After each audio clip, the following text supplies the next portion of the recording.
પશ્ચિમ રેલવેના અમદાવાદ મંડળના આદરજ મોટી વિજાપુર રેલખંડનું 39.75 કિલોમીટરનું ગેજ પરિવર્તન કાર્ય સફળતાપૂર્વક પૂર્ણ કરવામાં આવ્યું। આજ રોજ આ બ્રોડગેજ લાઇન પર 120 કિલોમીટર પ્રતિ કલાકની ઝડપે સ્પીડ ટ્રાયલ લેવામાં આવી હતી, જેમાં ટ્રેને આશરે 40 કિલોમીટરનું અંતર માત્ર 20 મિનિટમાં કાપીને એક મહત્વપૂર્ણ સિદ્ધિ હાંસલ કરી છે।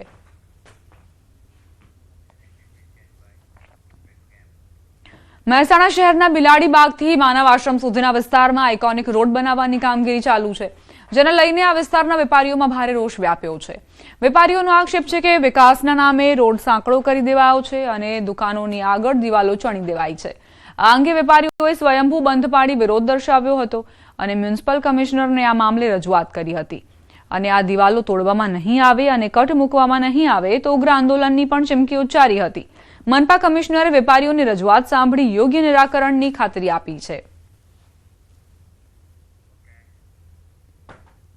કે જે 12 મીટરનો રોડ છે અને 9 મીટરનો કરશે તો આવતા જતા સાધનો તકલીફો વધવાની છે, સાધનો ટર્ન નથી લઈ શકતા, બરોબર। અને ડિવાઈડરો લાંબા હોવાના કારણે લોકોને ફરીને અવરજવર કરવાની ફરજ પાડી છે, બરોબર। અને એનાથી અમારા જે દુકાન વર્ગના લોકો છે, જેમની દુકાનો ત્યાં છે, એમના ગ્રાહકોમાં બહુ ડિસ્ટર્બન્સ આવી રહ્યો છે। ગ્રાહકો લાંબુ કટ મારીને પાછા વળીને આવતા નથી। એમની દુકાને માલ સામાન ઉતારવા માટે કોઈ કટ નથી રાખ્યો, એમના ગ્રાહકોને દુકાન સુધી આવવા માટે કોઈ કટ નથી રાખ્યો, પાર્કિંગ એક્ટિવા ઉભી રહે એટલો પણ રસ્તો નથી રાખ્યો। અત્યારે લોકોને એવું લાગે છે કે જે આપણે પેરેલલ પાર્કિંગ પ્રોવાઈડ કરીએ છીએ એનાથી રોડ સાંકડો થઈ જાય છે, પણ અત્યારે હજી આપણે ફાઇનલ રોડ સરફેસ થઈ નથી એટલે એવું કન્ફ્યુઝન છે। અમે બધાને સમજાવ્યું છે, એમાંથી અમે સોલ્યુશન લાવીને આગળ વધીએ છીએ। જામનગરમાં જિલ્લા પંચાયતની સામાન્ય સભા મળી, જેમાં કુલ 9 મુદ્દા પર ચર્ચા કરાઈ હતી, જેને લઈ મુખ્યત્વે રેતી રોયલ્ટીના 78 લાખ અને સ્ટેમ્પ ડ્યુટીના 20 લાખના કામોનું આયોજન કરવામાં આવ્યું હતું। આ ઉપરાંત વિવિધ બાકી રહી ગયેલા કામો અંગે પણ આયોજન કરાયું હતું। આ ઉપરાંત ચૂંટાયેલા પદાધિકારીઓએ અધિકારીઓ ગાંઠતા ન હોય તેવા આક્ષેપ કર્યા હતા અને એક સાથે 3 અધિકારીઓ સામે કાર્યવાહી કરવા સત્તાપક્ષના ચૂંટાયેલા સદસ્યોએ પ્રશ્નોત્તરી દરમિયાન સામાન્ય સભામાં ઠરાવ કર્યો હતો। આ સાથે ધારાસભ્ય હેમંત ખવાએ વિવિધ ગ્રાન્ટના કામો બાકી રહેલા કામોને લઈને પ્રશ્નો ઉઠાવ્યા હતા। રેતી રોયલ્ટીના 78,05,000 અને સ્ટેમ્પ ડ્યુટીના 20,23,000 રૂપિયાનું આયોજન કરેલ છે અને આજની સામાન્ય સભાની અંદર અમુક 2 મુદ્દા એવા પણ હતા કે મહત્વના મુદ્દા હતા કે અધિકારીઓની મનમાની જિલ્લા પંચાયતના સભ્યોએ બહુ સહન કર્યું, એના માટેના મુદ્દા હતા। એ મુદ્દાની વિસ્તૃત ચર્ચા થઈ છે, એનું નિરાકરણ આવશે। આ જિલ્લા પંચાયતની સામાન્ય સભામાં અણઘડ વહીવટનો ઉત્તમ નમૂનો શાસક પક્ષે પૂરો પાડ્યો। શાસક પક્ષે હંમેશા વિપક્ષના આક્ષેપોનો જવાબ દેવાનો હોય, વિપક્ષના પ્રશ્નોનો જવાબ દેવાનો હોય, એના બદલે આપ સૌ પત્રકાર મિત્રોએ જોયું કે શાસક પક્ષ દ્વારા જ અધિકારીઓ ઉપર એટલા બધા આક્ષેપો કરવામાં આવ્યા અને દર વખતનો આ સિલસિલો હોય એ મુજબ ગત વખતે પણ ડેપ્યુટી ડીડીઓ એમનું સાંભળતા નથી, એમનું માનતા નથી એવા આક્ષેપો કરવામાં આવ્યા હતા। આ વખતે પણ 3 વિભાગના અલગ અલગ વડાઓની સામે આ લોકોએ ટોકન દંડ કરવાની અને એમને સરકારમાં પરત મોકલવાની જોગવાઈ કરવા માટેનો ઠરાવ લેવામાં આવ્યો। જૂનાગઢમાં છેલ્લા લાંબા સમયથી સસ્તી અને સુલભ પરિવહન સેવા માટે વલખા મારી રહી છે। વર્ષ 2002 થી કાર્યરત અને વર્ષ 2004 થી ખાનગી ભાગીદારીમાં ચાલતી સિટી બસ સેવા કોરોનાના બહાને બંધ કરાઈ હતી, જે આજે વર્ષો વીત્યા બાદ પણ શરૂ થઈ શકી નથી। આઝાદ ચોકમાં આવેલું મનપાનું સિટી બસ સ્ટેન્ડ આજે ખંડેર હાલતમાં ફેરવાઈ ગયું છે। બીજી તરફ સરકારે 50 જેટલી અત્યાધુનિક બસો ફાળવી દીધી હોવા છતાં મનપાનું તંત્ર માત્ર ચાર્જિંગ સ્ટેશન બનાવવામાં જ વર્ષો વિતાવી રહ્યું છે।